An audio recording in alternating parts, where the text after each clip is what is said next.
folks. It's Dave Burrows. I am Chairman and CIO here at Barometer Capital Management. I want to welcome you all to this week's webcast. We got lots to talk about. We've got CPI data coming tomorrow. We got PPI data. We got lots of commentary coming on upcoming earnings. So we thought we'd dive right in and just kind of talk about what we're seeing. We're here now in the first third of September. And this honestly is often a tricky time. I'm sure lots of people are looking forward to the debate tonight, see what comes out of that. But just starting from a high level, stock market kicked off a secular bull market in 2013. We've had lots of corrections since then, but in general, market's been working its way higher. You can see so far in the month of September, S&P as of about 2 o'clock this afternoon is down about 3% on the month, giving up part of the bar from the previous month in August where we made new highs. Not an unusual thing. What happens that's more important is what's happening internally in the market. And so we're going to dive into that a little bit. Just from the top, we made a high in July. We failed to make a new high in August. And here we are now just below the 50-day moving average. So this is the S&P 500. We always hear about the S&P. We think of it as 500 stocks, and it is. But we know it is dominated by some very big companies. And so we want to make sure we look underneath the surface to see what's happening. But this was the point in March of 2023 where the market started to broaden out. We've had a series of higher highs and higher lows since then. So what's important? Well, first of all, the NASDAQ 100, which of course is dominated by some very, very large companies, biggest companies in the world, has been an issue. The NASDAQ sold off about 16% in the month of August. Market rallied, was unable to make a new high. That's a first sign of weakness for this group in particular, and backed off back out of the channel, now sitting just a little bit above the rising 200-day moving average. So we've talked a little bit about tech over the last several months and the fact that we've been taking our weight down right now about 8.5% of total firm assets, which is substantially below market weight, which is around 30%. What I care more about is what's happening to the average stock and what's happening to the broad market. When I look at the equally weighted S&P, it's a very different picture. You see that we went through a very long consolidation and bear market that took place through 2022 and 23. But over the last few weeks, after consolidating during the Fed's tightening, we started to see a real broadening in the market in August. We had this big pickup in the Russell 2000. We had a pickup in value-oriented sectors. We had a pickup in mid-cap stocks. And we had a pickup in the average stock, and the equally weighted S&P did go on to make a new high in the end of August. We've pulled back a little bit above that, but to be clear, actually on the close tonight, we're above the 200-day moving average. We're above the 50-day moving average. We're above the 21-day moving average. In fact, above the 8-day moving average. So for all intents and purposes, that is everything that you would want to see if you're looking for a healthy market. It's true that some of the largest companies in the market have underperformed recently, and that is having an impact on the S&P 500. But of course, in our world, we're not trying to be the S&P 500. Our job is to identify strength and recognize change and be prepared to move on. And I think that that's very important. But the first message I would give you all is that while we are in September and the S&P is down 3%, the equally weighted S&P looks a whole lot better, down about 2% off the highs. When we look at the value cohort within the S&P 500, again, down 2.2% or a little bit less as of about 2 o'clock this afternoon. I think we closed a little higher than that on the day. These are weekly bars. We're making higher lows. We did make a higher high. So this is a very constructive looking picture, certainly for these parts of the market. Now, the Nikkei 225 in Japan has been quite strong, pulled back sharply in the month of August. and rallied back quite quickly. If we were to look at it in dollar terms, actually making a very orderly series of higher highs and higher lows. So that's really positive. This is the EWJ, which is the unhedged version of the Japan ETF. India continues to behave quite well. We've seen the TSX behave quite well. TSX off about 2.4% from the highs. TSX, like the equally weighted S&P, did go on to make higher highs in the month of August. And again, looks very, very constructive. You can see higher high, higher high, higher low, higher low, higher low, higher low, and trading well above the 50-day moving average here. So I always talk about liking to see lots of things do well. It's great when the US market was doing well and we focused there. But over the last number of months and couple of years, we've seen other markets around the world start to participate, including the ones we've just looked at. I could put up Argentina. I could put up South Korea. I could put up Singapore. All kinds of markets. In fact, when we look at our breadth models, breadth is positive in the US, in Canada, Europe, Asia, and Latin America, all the major regions of the world. So when we look at a big picture format, you know, we went through this long bear market from 2008 to 21. We had a first leg higher. We've been through a tightening cycle. We've all seen the rate cuts that are coming. And of course, we think that there's one coming in the US in the month of September. But really, we're just beginning a new cyclical bull market, which we think will go on for quite some time. On fixed income, we saw the low in yields in 2020. We had a sharp move from there. Something is changing here. Yields moved from a low of about 40 basis points to a high of about 5% in the 10-year Treasury. We pulled back. We made a lower high so this would have been in October of last year. Lower high in the early part of 24. And interestingly, this week we made a lower low.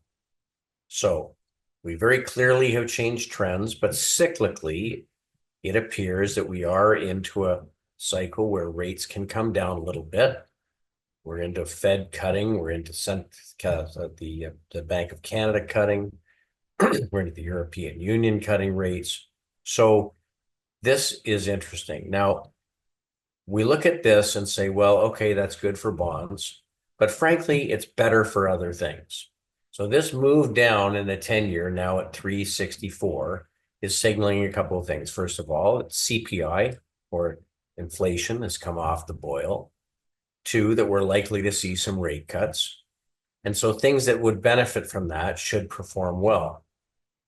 If we look at the TLT, which is the long end of the US bond market that sold off 54% from 2020 to 2023, it is up off the lows, but a long way from the highs.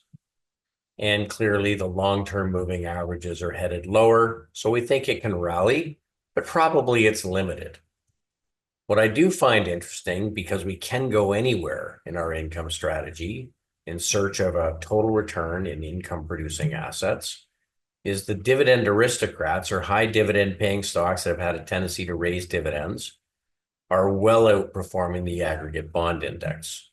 REITs, as of the spring of this year, April, started to outperform the aggregate bond index. Utilities in April of this year started to outperform the bond index. And pipelines have been outperforming the bond index. Now, these are all assets that pay a nice yield. Some of them pay some nice dividend growth. But if you're looking for total return, you're looking for the yield that you can receive.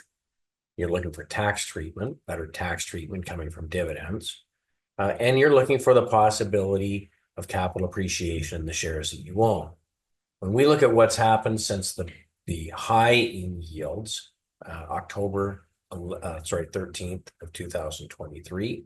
Since then, the aggregate bond index is up 12.2%. The dividend growth cohort is up 25, double what the bond index is up. The dividend aristocrats up 30%, REITs up 32, pipeline up 37, and physical gold up 31%.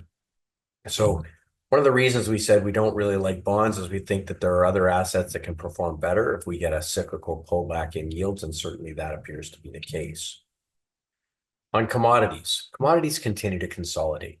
We've had 1, 2, 3, 4 months where they've pulled back. We talked last week about the fact that futures positioning by speculators is as short commodities as they have been since 2016 in the midst of this major drawdown in price. Now, I would suggest that this drawdown in price between 2014 and 16, which caused the big short position, is very different than this little pullback we've seen over the last 3 months. But speculators have a memory and they remember prices going down and they want to get short. I would suggest that this does not suggest a hard landing. And when we go under the covers, a couple of things stand out. First of all, gold. Gold went out today just about at an all-time high, and it's up 22% since the beginning of the year and performing exceedingly well. And we think is in the very early days of a longer-term bull market. So the last bull market, gold went up 347% over the course of the period between 2005 and 2011, 6 years. We're about 8 months into what looks like the beginning of a bull market. We think it's got lots of legs. But investors continue to be bearish while central banks have been buying gold. And while the price of gold is going higher, investors have been betting against it, probably with a memory of being disappointed in the past. Gold relative to the NASDAQ 100 is outperforming and has been now since 2021. So we think this is a very interesting development because we know what the sentiment is on the NASDAQ, very favorable. We know that sentiment in gold is really negative, and that's not too far off what was going on just after 2001 when tech started to back off and gold started to rally. Now, we can't forecast the future based on what happened in the past, but we do like to understand the range of possibilities. And when we have seen these inflection points in the past, it pays to take notice. So across our portfolios, we are sort of 5 to 7% precious metals exposure, and they're performing really nicely. On copper, copper certainly has pulled back this spring, but we've pulled right back to this long-term rising moving average, which has provided support over the last couple of years. Interestingly, while some of the commodities have been backing off over the last 2-3 months, copper's pulled back a little bit, but not a lot. So we're going to watch with interest to see if it can hold the lows from earlier in the summer. My guess is we probably will, but that's something that we're spending some time focusing on. When we look at the bigger picture, it's really not a very bearish picture. You would expect that copper will be getting a lot worse if we're headed to some kind of hard landing. This is the short position that we talked about. So since the beginning of the year, equally weighted S&P is up 9.95%, TSX up 12, aggregate bond index up 4. Our income strategy up 16.7. We're really, really pleased with that. Our equity strategy up 14.3, and our global equity strategy up 9.09. Pretty happy across the board. Now, we don't have to be everywhere. Our job is to try and target what's working. We use our top-down models to try to identify pockets of the market where net money is getting put to work. We want to focus in areas of the market where we consider there to be leadership, expanding breadth, more and more money getting put to work. And we want to avoid areas where there is contracting breadth. Within the areas that are strong, we want to identify specific securities that have the odds in their favor. What do I mean by that? We want to see fundamental characteristics, not just improving, but accelerating. And we want to see price characteristics or technical picture that supports the view, where we can find great companies that are technically sound in parts of the market that are seeing net inflows of capital, where that's where our portfolio should lie. And then the third part of our strategy is having a very disciplined selling strategy. And when the market gets sloppy, there's no question a big part of our value should be we're going to carve out the positions that start to underperform. And sometimes it's hard. It was hard to let go of NVIDIA. It was hard to let go of Qualcomm when we let it go. And, arguably, we may wind up buying them back at higher prices if they can get reestablished. But our job is to be unemotional about this and be prepared to step back, even though we owned, NVIDIA from $14 to 130. So from a breadth perspective, we always are interested to see at the market level, are more and more stocks participating in a rally that's healthy, or is breadth deteriorating? And we assess it every week on this webcast. When breadth is deteriorating, we don't put on new positions, because the positions that are performing well today could be the ones that start getting hurt tomorrow. We look on with interest to see what's holding up best. And when we see breadth models start to improve, we look at adding to them. And we have some short-term indicators that we follow as well.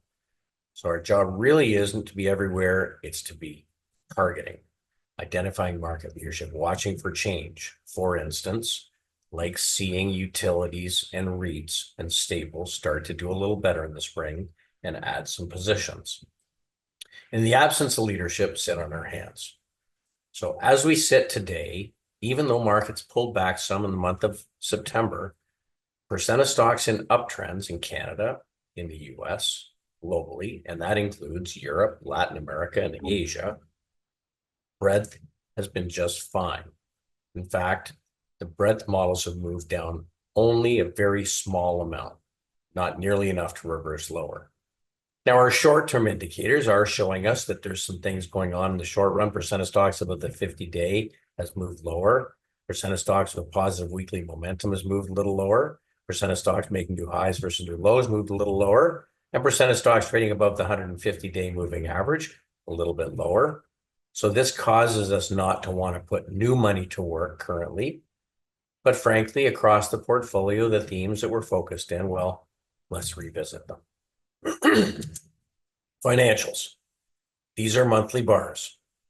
The financial sector's pulled back about 2.5% off the highs. Frankly, our biggest positions are performing really well. Fairfax, the number one position in the firm, went out today at a new 52-week high. This is the largest position across the firm. Effectively, we're buying an investment portfolio. Their ability to generate returns out of the investment float beyond what they need to pay their claims with. Yesterday, two ETFs of 1,500 in North America made relative strength new highs. In other words, new highs relative to the rest of the market. The Canadian Equally Weighted Banks Index made a relative strength new high. Now, our two positions, Commerce and Royal, have been the strongest banks in Canada for the year, but certainly if we put the whole basket together, behaving quite well. Industrials. Well, industrials have pulled back a little bit off the highs, but we're making a series of higher highs and higher lows. Still very constructive. We think we're still very early in this bull cycle. And in particular, this week, the aerospace and defense part of the market made relative strength new highs. General Dynamics, one of our large holdings, made a 52-week high yesterday. Materials. Well, materials pulled back a little bit, again, making higher lows, behaving very constructively. And in general, the positions that we're focused on are more precious metals by nature. Kinross up 6% today on some very good status reports on one of the large developments. Agnico Eagle's performing well. Alamos Gold was up 4% today, again, in a market that's mixed. The energy sector. Now, this is one that we're watching closely. The U.S. energy sector, and you can look at it through the eyes of the XOP, which is the Exploration and Production ETF, it's been performing more poorly.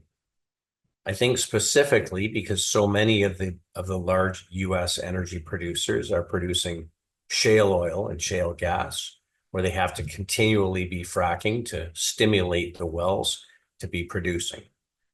Our focus has been on long life Canadian assets, where there's very little capital expenditures needed to go forward, and long life reserves, and there's very strong cash flow generation. So when I look at an Imperial Oil trading nicely above the moving average, we've been making higher lows pretty steadily over the last year and a half, and continues to behave well, paying great dividend growth. and continuing to buy back shares. Now, the defensives have been the stars over the last 2 months. Utilities marching week by week higher.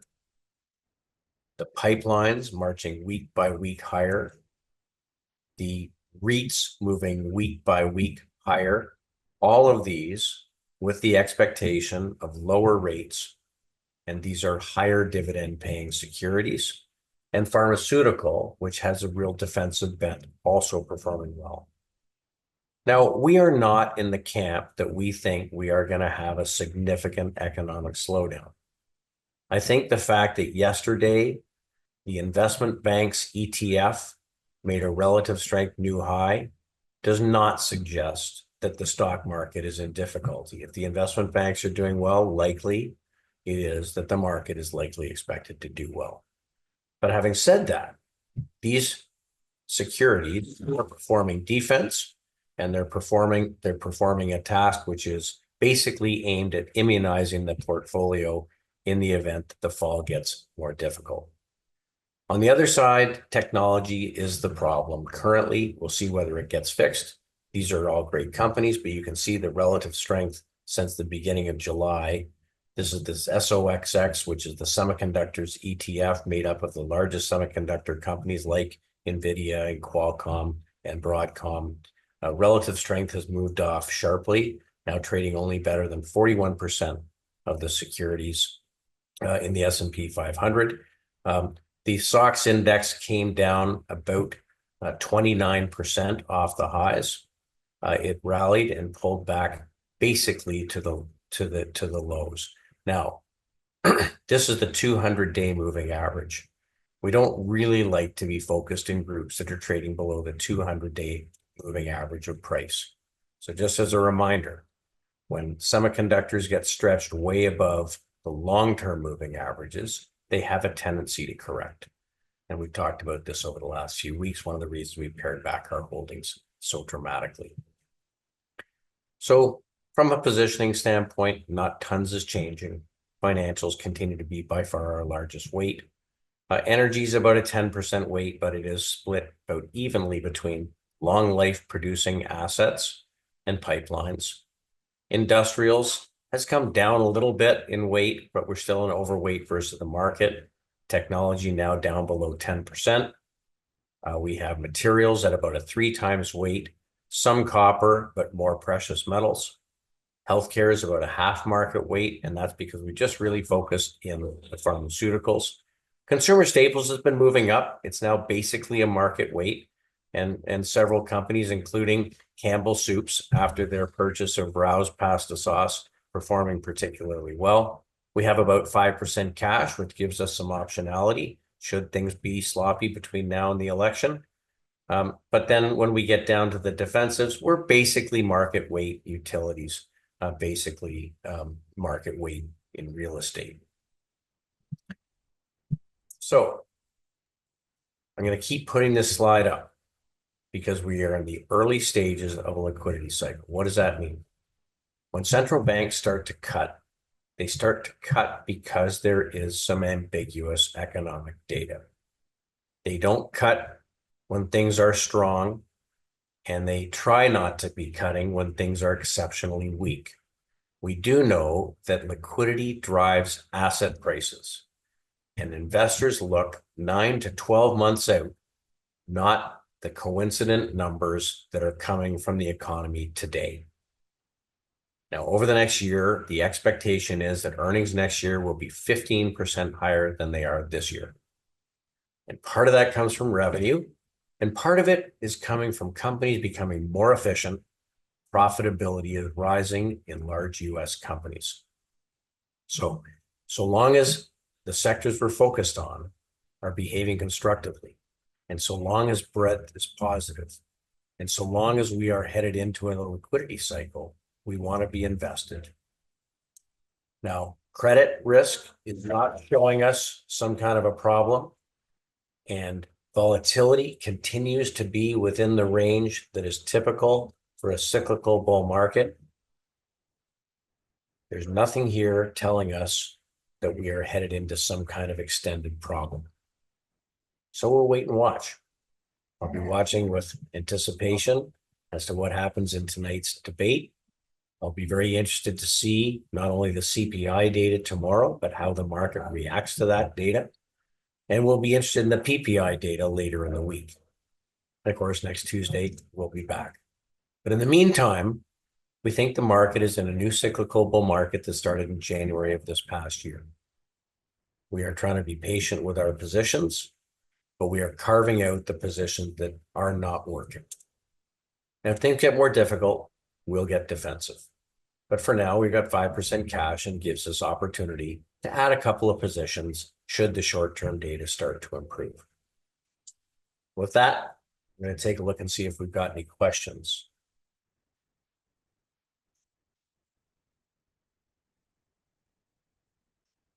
Let's see what I got here.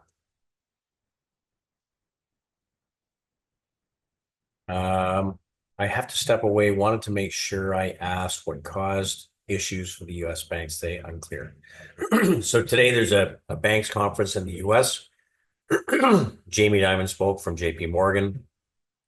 Brian Moynihan spoke from Bank of America. Goldman Sachs spoke.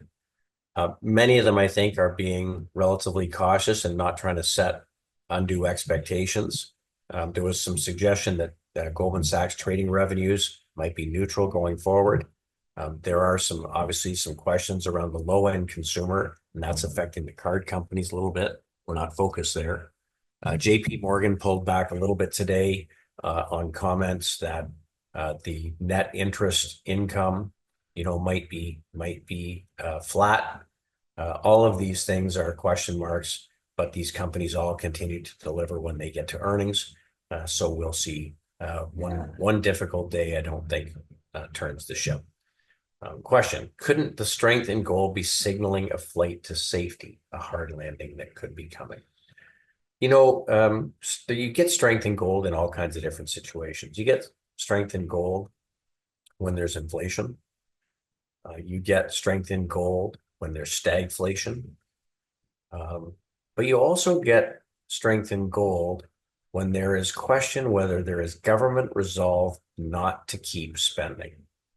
And I think that the big issue right now is that central banks have shown with any kind of weakness, they are willing to stimulate by printing money, which in effect, erodes your purchasing power with your paper currency. We know right now that the BRIC nations are working on a trading unit that would be backed up to 40% by gold. And that certainly is having an impact as well. But when I look at the tapestry and say, well, the investment banks are performing pretty well, that's unlikely pointing to a hard landing. I think that it probably isn't that there's an expectation of a hard landing, or commodities would be getting hurt way worse than they are. Financials would be behaving poorly. Certainly the insurance companies, which are a giant investment portfolio, wouldn't be leading the market. But we'll continue to watch and see. The action in CNQ is concerning. Are you still holding and or buying at this level? We continue to own CNQ, Suncor, and Imperial Oil. We think that they are different animals than the shale oil and gas companies in the U.S.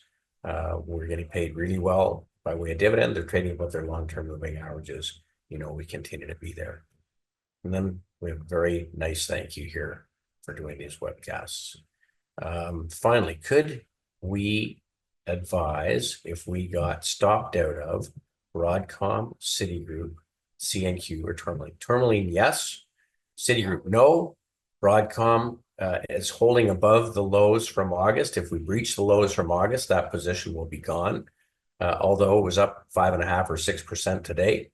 And I already talked about CNQ. China is often being cited as a reason for a market downturn. What are your thoughts about China? Is there anything positive on the horizon? Frankly, China is having difficulty. It is having an impact internally. They are very focused on their domestic economy. We have almost no exposure there. We have a tiny bit of exposure in our global fund, but a very, very small exposure, and we've stayed away from China, over the last while. They are working at isolating themselves. I think that's it. I want to thank everybody for tuning in. Try to keep it relatively short this week. If we're major insights in between now and next week, certainly we will likely put something out on Twitter. In the meantime, we continue to think that market's actually hanging in pretty well for August and September. We typically have a little bit of bumpiness. I'm not sure 3%, 4% qualifies for bumpiness, but market's having a good year so far. And as we get towards the election, we would expect, as is typical, market probably has a pretty strong end of October, November, December to finish out the year. Unless something changes in the growth models, we would expect that to be the case. So thanks very much for your time, and don't hesitate to reach out if you've got questions we haven't answered. Thank you. Have a great week.